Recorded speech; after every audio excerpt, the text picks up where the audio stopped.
Hello Libra, thank you for joining me for your monthly forecast for March.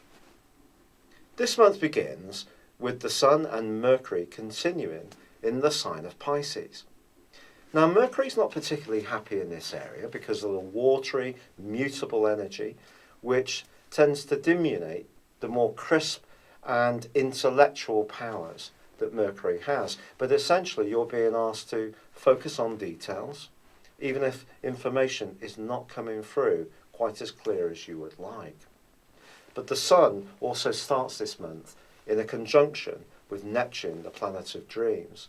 So for the first 4 days, you may find yourself called into a situation where someone wants you to be a bit more self-sacrificing, and you may be perfectly happy to do this. But over the last few years, there has been a repeating pattern, a sense that the more you've given, not necessarily the more you've received back, whether it's in terms of recognition or simple respect. But also, at the same time, concurrently to this, Mars, the planet of power, but also of impatience, is in your sector of relating, but alongside the planet of restlessness, Uranus. So for the first 4 days, these two influences are coexisting. If there is a situation where once more it seems that others are turning to you for support, and not necessarily really making it clear how much they appreciate you, this could be a critical point when you put your foot down and say, absolutely enough is enough, no more.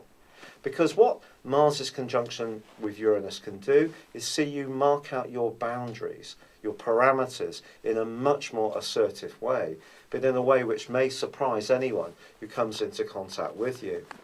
It's true that your ruling planet of Venus, which is very much about that natural diplomacy that you bring to situations, is also in your opposite sign.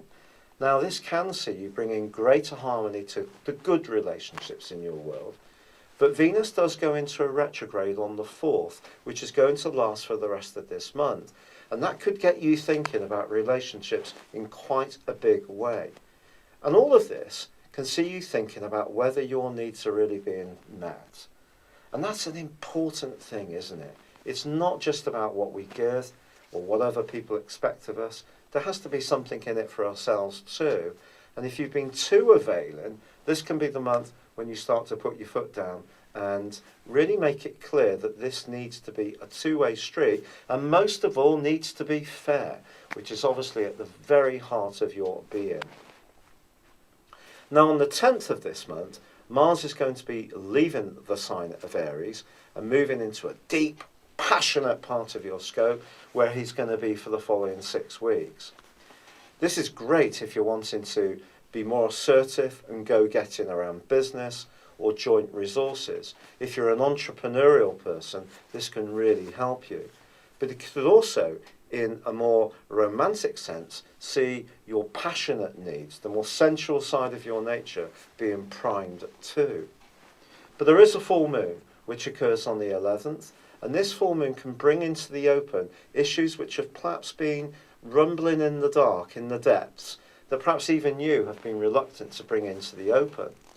But with Virgo, the Virgo full moon forging a very harmonious link with Jupiter in your zodiac sign, although Jupiter itself continues its retrograde, there is an opportunity to gain something from whatever does come into the open.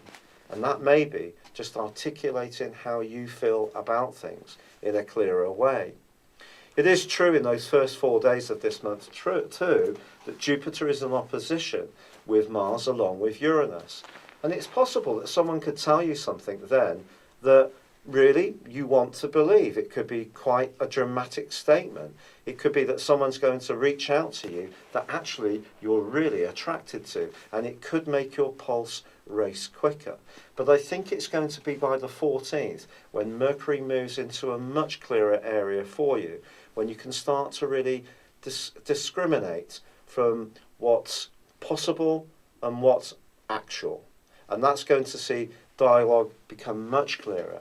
And in fact, if there is something that you do need to sort out between you and someone in your world, your listening skills are going to demonstrably sharpen up from the middle of the month. This process is going to be aided hugely by the 20th, when the Sun moves into your opposite sign, and there is a wonderful new moon on the 28th. But there is also, at the end of this month, a conjunction between Mercury and Uranus. So this is going to also go into this opposition with Jupiter. So I think ideas are going to be going back and forwards. You may find yourself feeling quite flirty or stimulated by someone you encounter.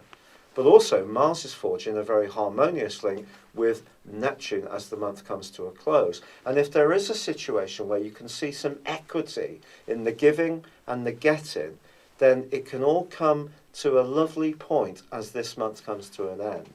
But I think the central theme is that you're going to want to feel that there is balance in those relationships, where you feel respected and appreciated, and it seems to be a very two-way process. These relationships can grow and take a giant step forwards. Where there's a lack of this, it could see you thinking again in a very deep way and maybe coming to some very fundamental decisions about the type of people that you want to be closely entwined with. It's been a real pleasure being with you. Thank you for joining me. Good luck and goodbye for now.